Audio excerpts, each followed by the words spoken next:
요즘에 유행하는 질문이 있는데요. 자녀에게 하는 질문이거든요. 이런 질문입니다.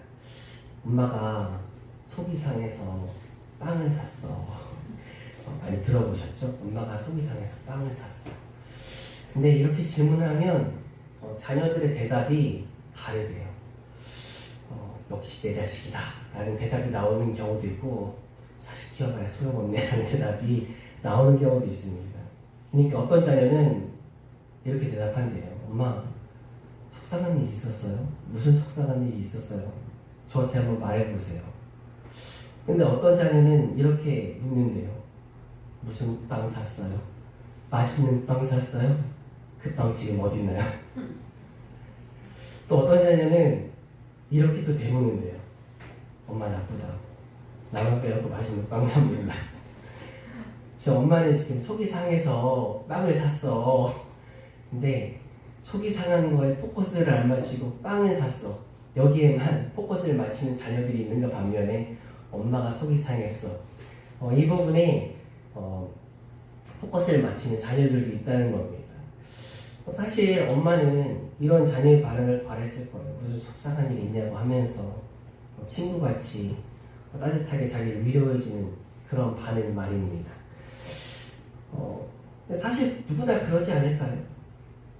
물론 상황에 따라서 다를 수도 있고 또 사람에 따라서 다를 수도 있는데 적지 않은 경우에 제가 그 MBTI를 잘 모르는데 아마 여기 계신 분들은 저랑 좀 묶인 세대이신 것 같아요. 저희는 혈액형으로 했잖아요. 근데 되게 논리적인 이성적인 게 뭐죠, 사모님? 논리적이고 이성적인 게 T인가요? 네, T고 되게 감정적이고 공감하는 게 F인가요? 네, T와 F 그렇다고 합니다. 근데 아마 T의 마음을 많이 갖고 있을 것 같아요. 그러니까 무슨 얘기냐면 적지 않은 경우에 내가 뭐 해결의 방법을 듣고 싶어서가 아니라 자잘못을 따져달라는 게 아니라 그냥 나를 위로해달라고 내 편이 되어달라고 내 이야기 들어달라고 그렇게 이야기하는 건데 그런 경우가 한 10분의 7은 되지 않을까. 근데 그걸 바래서 이야기를 했는데 또 적지 않은 경우에 내 바람과는 다르게 상황들이 벌어지잖아요. 공감과 위로가 아니라 내 편이 돼서 이야기를 들어주는 게 아니라 그냥 이성과 논리로만 받아들이려고 할 때가 많은 것 같아요. 야, 다른 사람 같으면 이런 말 안 해준다. 내가 너 생각하니까 말해주는 거야 하면서 그거는 너가 잘못한 거지. 너는 이렇게 했어야 돼. 그렇게 꼭 이성과 논리를 대서 이야기를 합니다. 물론 그런 접근도 필요하죠. 그러나 설령 내가 잘못했어도 내 이야기 내 입장에서 들어주고 혹시라도 내가 잘못했어도 그래 네 입장이었으면 그렇게 반응할 수 있었을 거야. 그렇게 내 입장에서 들어주고 혹시라도 내가 잘못했어도 한결같이 내 편이 되어주기를 우리는 바라는 것 같아요. 근데 사람은 그렇지만은 않습니다. 유명인사들이 어떤 사건이 터지면 어떤 팩트를 체크하는 것이 아니라 그 사건이 터지면 그냥 바로 매장되어 버리는 경우들이 참 많잖아요. 어제까지만 해도 막 좋아서 막 열광했는데 어떤 사건이 팍 터져버리니까 그냥 돌아서 버리고 그리고 또 팬이 안티팬으로 돌아서게 되는 경우들도 있지 않습니까? 그래서 우리는 불안해요. 사람들은 불안해합니다. 어떤 불안을 가져요? 내가 잘못한 것을 알게 되면 내가 잘못한 것을 다른 사람들이 알게 되면 나를 지지했던, 나를 좋아했던, 나를 따랐던 그 사람들이 나를 더 이상 따르지 않을까봐, 나를 지지하지 않을까봐, 나를 사랑하지 않을까봐. 그래서 우리는 불안해하는 것 같습니다. 그렇기에 어떻게 반응해요? 잘못을 숨기잖아요.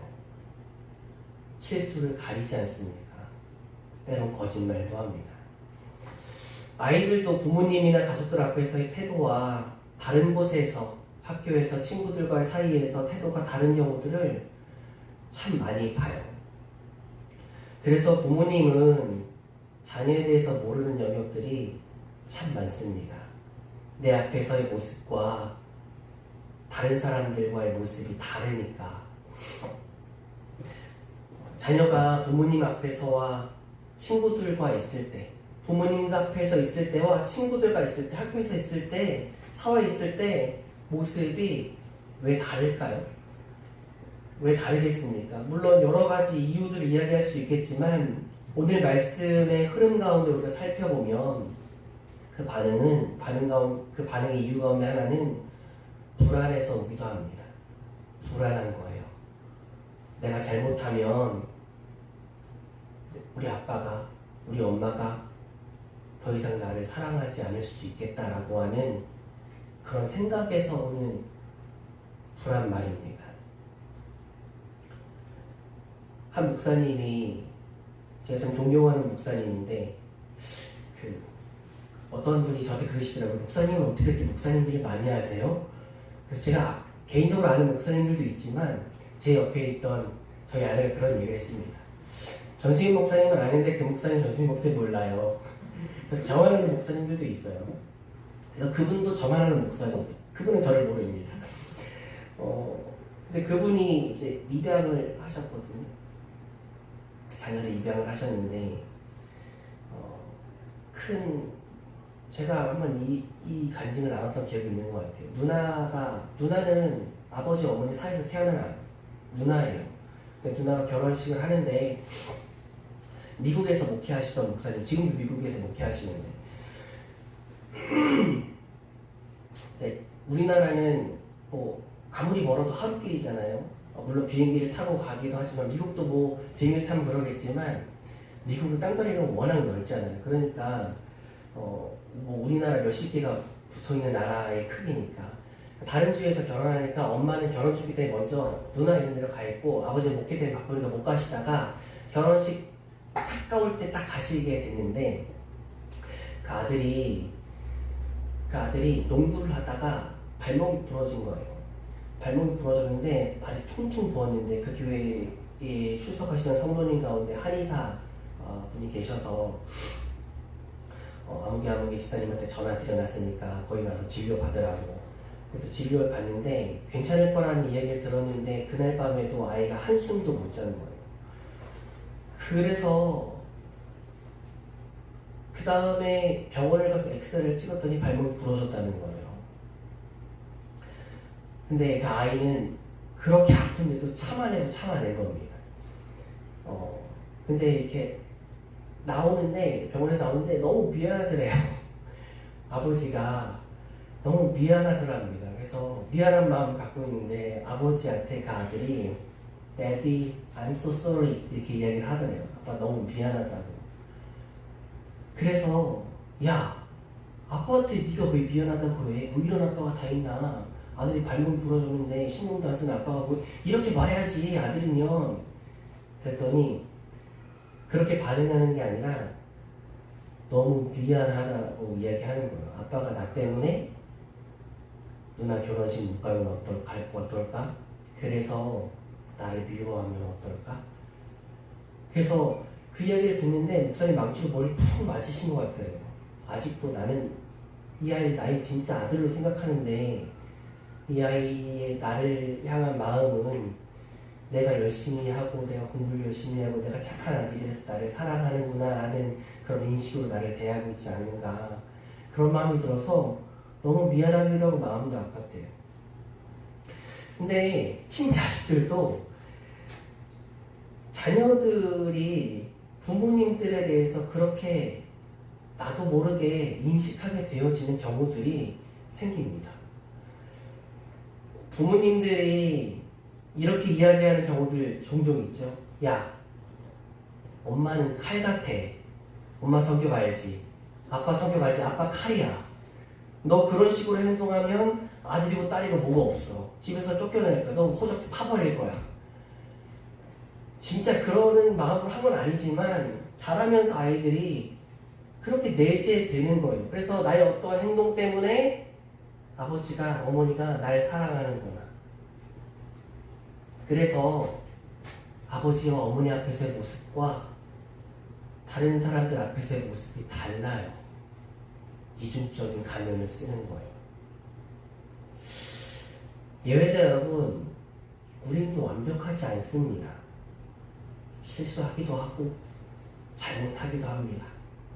어른이든지 아이든지 모두가 불완전한 존재들이에요. 그래서 저도 저희 아이들한테 실수할 때가 있거든요. 그래서 사과도 많이 합니다. 아빠 미안하다. 물론 저희 아이한테도 제가 사과할 때가 많습니다. 여보 내가 미안해. 우리는 완벽하지 않아요. 근데 누군가는 그것을 인정하지 않으려고 하는 거예요. 그것을 또 숨기려고 합니다. 내 잘못을 받아들이지 않으려고 하고요. 내 연약함을 인정하지 않으려고 해요. 그래서 나오는 반응들이 뭐예요? 변명과 핑계를 늘어놓는 거예요. 내 잘못에 대해서 상쇄시켜야 되니까 다른 사람을 향해서 손가락질하기 시작합니다. 가족 간에도 마찬가지고요. 사회에서도 마찬가지. 우리 인간관계 속에서 내 잘못을 인정하지 않으면 나타나는 반응이 변명과 핑계, 그리고 다른 사람에 대한 정죄이지 않습니까? 너 때문에 그렇게 된 거잖아. 그렇게 말입니다. 근데요, 더 깊숙이 들어가면 왜 내 잘못이라고, 왜 내 실수라고 인정하지 못할까요? 그 이유 중에 하나가 더 이상 사랑받지 못할까봐라고 하는 그 두려움은 아닐까 생각해 봅니다. 근데요, 내 실수와 잘못에도 나를 향한 사랑이 변함없다는 것을 분명히 아는 사람은요, 내가 실수하고 내가 잘못해도 나를 향한 사랑이 변함없다는 것을 우리 아버지가, 우리 어머니가, 그 누군가가 나를 향한 그 사랑이 변함없다는 것을 분명히 아는 사람은 솔직할 수 있어요. 아버지 앞에서 솔직할 수 있고요, 어머니 앞에 솔직할 수 있고요, 부부 사이에 솔직하고 정직할 수 있습니다. 그 누군가에게 솔직하고 정직할 수 있어요. 그리고 그 솔직함이, 그 정직함이 변화와 회복의 시작이기도 합니다. 우리가 솔직해야, 정직해야 변화될 수 있는 겁니다. 사실 사람과의 관계 속에서는 내 잘못과 실수로 배척될 수 있거든요. 복음 안에 모든 문제에 답이 있다고요. 그 사람이 내가 솔직하면 나 배척할 거 알아도 복음 안에서의 그 능력을 누리는 사람은 그래도 솔직할 수 있어요. 그 이유에 대해서는 제가 나중에 다시 한번 나누겠지만, 우리는 다 예수 그리스도 안에 있는 자들이니까 그것을 그렇지 설교를 들으면서 무릎을 치실 거예요. 사실 사람과의 관계 속에서 내 잘못과 실수로 배척될 수 있어요. 그런 일들이 실제로 일어나기도 합니다. 물론 부모님들의 사랑이 그럼에도 불구하고의 사랑인 경우가 대부분이지만 부모님이라도 자녀를 그렇게 배척하는 경우가 있습니다. 우리가 영화에서 왕의 자녀들을 보면요, 왕이요 자녀를 배척하는 경우가 생기잖아요. 그 사람의 모습을 보면서. 그런 경우들이 오늘날에도 있기도 있어요. 그러나 우리가 아무리 잘못해도 실수투성인 우리의 모습이라도 늘 내 편이 되어주시는 분이 계시지 않습니까? 그분이 누구십니까? 우리가 믿고 따르는 하나님이시지 않습니까? 우리가 실수투성일지라도, 우리가 아무리 잘못해도 늘 사랑하는 아들아, 사랑하는 딸아, 나는 내 편이다. 너랑 나랑 같은 편이다. 나는 언제나 너의 편이다. 그렇게 말씀하시는 하나님이 계시지 않습니까? 그래서 저 사람 앞에서 내가 정직하면 저 사람이 날 배척할 수 있어요. 그래도 하나님께서 날 배척하지 않으시니 우리는 우리의 삶의 현장에서 정직하고 솔직할 수 있는 거예요. 우리의 있는 모습 그대로를 오픈해서 이야기할 수 있는 것입니다. 날 용납하시고 날 받아주시는 하나님 때문에요. 내 편이라는 의미가 죄를 죄가 아니라고 말하는 것이 절대 아닙니다. 실수를 실수가 아니라고 말하는 것을 의미하는 것도 절대 아닙니다. 너가 잘못한 것, 너가 실수한 것 아무것도 없어. 그렇게 말하는 것도 절대 아닙니다. 하나님께서 내 편이라고 하신 그 의미는요, 우리가 어떠한 모습일지라도 우리를 향해서 두 팔을 벌리고 계신다는 것입니다. 그럼에도 불구하고 변함없이 나를 사랑하신다는 의미입니다. 그럼에도 불구하고 나를 귀하게 여겨주신다는 의미입니다. 나를 밀어내지 않으시고 나에게 더 가까이 오라고 말씀하신다는 의미고, 내가 널 도와주마, 내가 널 치유해주마, 내가 널 위로해주마, 내가 널 눈물 닦아주마, 내가 너와 함께하마, 그렇게 말씀하신다는 의미입니다. 너무 죄송한데요, 제가 설교 시작하면서 본문 읽지 않았네요. 근데 우리가 아는 본문이 다 있잖아요. 아버지를 떠난 아들의 모습이요. 그 아버지를 떠난 아버지의 모습, 아버지를 떠난 아들의 모습이 진짜 남루하고 초라하고 냄새나는 모습이지 않습니까? 근데요, 아버지는 그래도 두 팔을 벌려요. 그를 안아줍니다. 그를 품어줍니다. 근데 너가 그 상태로 머물러길 원치 않다 말씀하시지 않습니까? 그의 옷을 갈아입혀주고요, 그의 가락지를 끼우고요, 그에게 신을 신기지 않습니까? 내가 널 도와줄게, 내가 널 치료해줄게, 내가 널 위로해주고, 내가 너의 눈물을 닦아줄게. 그렇게 언제나 우리가 말씀하시는 내 편 되시는 하나님께서 우리와 늘 함께 하신 줄 믿습니다. 그분의 사랑을 아는 자는 그분 앞에서 숨기지 않아요. 핑계대지 않고 변명하지 않습니다. 그리고 사람들 앞에서도 그래요. 그 사람이 내가 정직하고 솔직하면 나를 배척할 수도 있어요. 근데요, 나를 받아주시는 늘 내 편이신 하나님이 내 뒤에 계신 것을 아니까 사람들 앞에서도 어떠한 상황 앞에서도 정직할 수 있는 거예요. 솔직할 수 있는 겁니다. 나를 꾸미려고 하지 않습니다. 하나님께서 언제나 내 편임을 아는 사람은 또 그 하나님의 사랑을 닮아가지 않습니까? 조건적인 사랑으로 다른 이들을 대하는 것이 아니라, 조건적인 모습으로 받아주기도 하고 배척하기도 하는 것이 아니라, 하나님의 그 사랑을 닮아가서 하나님의 사랑을 더욱 알아가서 다른 사람을 향해서도 이야기해 줄 수 있는 겁니다. 그럼에도 불구하고 나는 당신 편입니다. 그럼에도 불구하고 나는 당신 편입니다. 죄가 아니라고 말하는 게 아니고요. 그럼에도 불구하고 내가 당신과 함께합니다. 그렇게 이야기해 줄 수 있는 것입니다. 오늘도 우리를 향해 나는 너의 편이다 말씀하시는 하나님의 음성에 귀 기울이면서 그 은혜와 사랑의 근거에서 사랑으로, 넓은 마음으로 다른 이들을 향해서도 하나님의 사랑의 근거에 우리 또한 말할 수 있었으면 좋겠습니다. 그래도 나는 당신 편입니다. 그래도 나는 당신 편입니다. 하나님의 사랑을 그렇게 또 전하며 나아갈 수 있는 우리 모두 되어지길 예수님의 이름으로 축복합니다. 아멘.